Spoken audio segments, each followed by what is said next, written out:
સાદા મેડમ ચાલે છે એટલે આ 52 પત્તાને લઈને અલગ અલગ પ્રકારના ગણિતો, અલગ અલગ પ્રકારના પરમ્યુટેશન્સ ને કોમ્બિનેશન્સ બેસતા હશે, લોકો જીતતા હશે, હારતા હશે.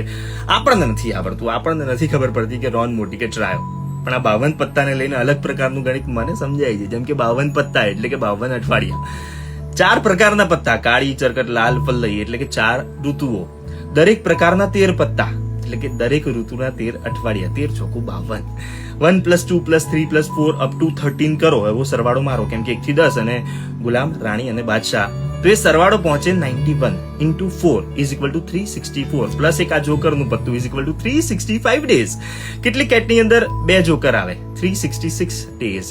લીપ યર, દૂરી, આકાશ અને પાતાળ, ધીરી, બ્રહ્મા, વિષ્ણુ, મહેશ, ચોક્કો, 4 વેદ, પંજો, 5 પ્રાણ, પાન, અપાન, વ્યાન, ઉદાન, સમાન, છક્કો, 6 વિકાર, કામ, ક્રોધ, મદ, મોહ, એવા 6 વિકાર, સત્તો, 7 સમુદ્ર, અઠ્ઠો, અષ્ટ સિદ્ધિ, નવવો, નવગ્રહ, 10 દિશાઓ, ગુલામ, મનની વાસના, રાણી, માયા, બાદશાહ, દરેક ઇન્દ્રિયો, 10 ઇન્દ્રિયોનો રાજા, એકો, પહેલો પુરુષ, એક વચન, હું, તમે, આપણો અંતરાત્મા.